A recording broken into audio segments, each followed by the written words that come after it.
Hey, good morning and welcome to Yeshiva YouTube Daily Double. Today we're doing Parakaf Aleph, Masach Shabbos, Mishnayos Beis and Gimel, finishing Parakaf Aleph. These Prakim and Shabbos are pretty short, I have to say, in the Mishnayos. And the Gemara doesn't seem so short because there's a lot of Gemara. It's 157 daf. Let's start. Mishnah Beis. Evan shal piach chavetz. Let's say you have a barrel of wine, a wine cellar, and you have a rock on top of it. A rock is usually considered muksa. However, the chavis, the barrel, is not considered a basis l'davar aser because it's more important than the rock. So the rock, it's not subordinate to the rock. So therefore, mata al sida v'hino fellas, you want to get the rock off. You can't move it with your hands, but you could lean the barrel on its side. It's called tiltul min atzad. You're not directly touching the muksa. Like we talked about yesterday, it's only with your hands. There's a problem with touching muksa or moving muksa. And v'hino fellas, and it falls. So let's say there was a lot of barrels next to each other. You can't just tilt it on its side because the rock will go on a different barrel. You can pick Magbio, Matal Sidam, you can pick it up, move it to an empty area, and tilt it so the rock falls off. Mo Shalakar, similarly, you have money on a pillow. Again, the pillow is more important than the money. This is a lot of money. Nowhere is Hakar behind no flows. You can just tilt the pillow and the money will fall on the ground. Let's say you had a pillow which is made out of, let's say, fabric pillow, and it had some dirt on it, right? Mekancha b'smarta. You have some dirt on it. You have some spit on it, something worse on it. You can wipe it off if it's able to be wiped off with a napkin. That's okay.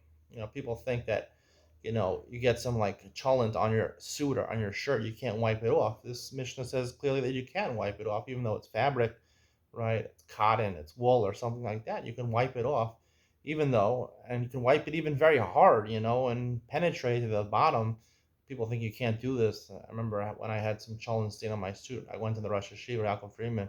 No, you can't touch it. But of course you can touch it because the Mishnah says you can do it. Or the question is, let's say it's a leather pillow. You could even soak it in water. Now, the reason it mentions by a leather pillow or a fabric made of leather is because when you soak it in water, we're talking about hand washing over here. Hand washing leather is not the proper way to clean leather, right? Because leather, if you have leather, you have a leather couch, there's special chemicals, special liquids that clean leather. If you use water on leather, you will ruin it. If you soak leather in water, you will ruin it. There's special liquids you have to use to clean leather. However, if you have a fabric, polyester, wool, cotton, something like that, so you can only wipe it with a napkin, but you can't soak it in water or hand wash it. Soaking in water is okay. Spot cleaning is okay. It's not professional cleaning, but the hand wash is something that's professional cleaning. I have some new things that I bought that need to be hand washed. Delicate fabrics. So when you have delicate fabrics, you have to hand wash them, and that's just considered a commercial activity, a business-like activity. That's the only way to wash them. So if it's the normal way to wash it, that's called shriyasa zeh kibuso. Like Gemara says, soaking it in water, hand washing it is considered washing it. When it's not the proper way of washing it, like leather, then it's okay. Gimel Beis Shammai omrim magbiyim min hashulchan atzamos v'klipen. You pick up from the table atzamos v'klipen.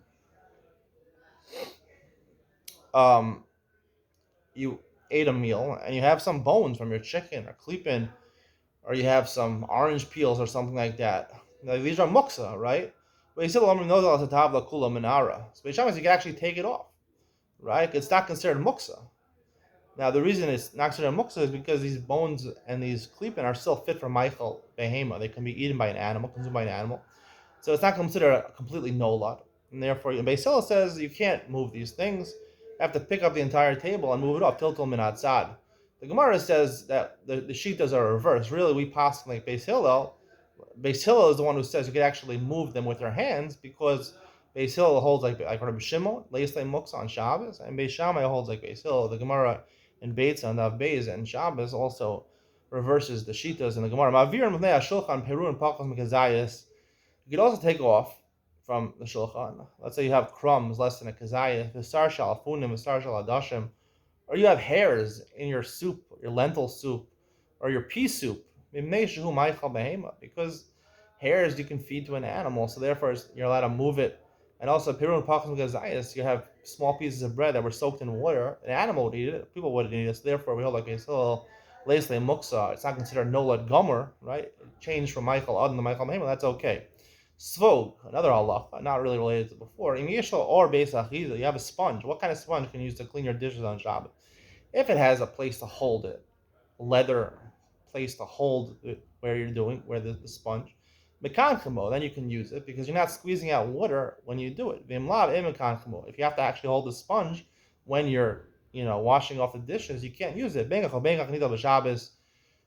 Nonetheless, when it's dry, you can carry it on Shabbos. You're not doing anything wrong with it because you can use it for other purposes to clean off something which is dry, right? To clean off the chalon off your shirt. It's not makabel tuma because a sponge is generally made out of plastic or polyester. It's not made out of wood.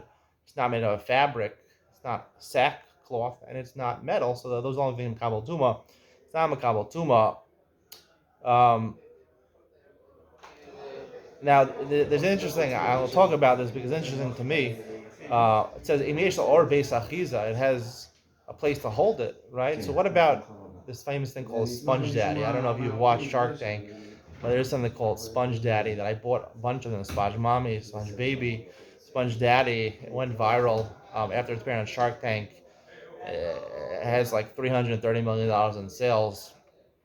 Basically, it's like smiley face. You can put your fingers in the eyes and the mouth when you clean. So that would be similar to Orbeis Achiza because you're not holding the sponge and squeezing out water while you're doing it, and therefore it even doesn't have Orbeis Achiza to hold it. That would be similar. So that's why Sponge Daddy would be good because you can use that to clean your dishes on Shabbos. Maybe that's why it's so popular. Hope you enjoyed today's share. See you in Iyam and Sion where we talk more in depth about these Mishnayos.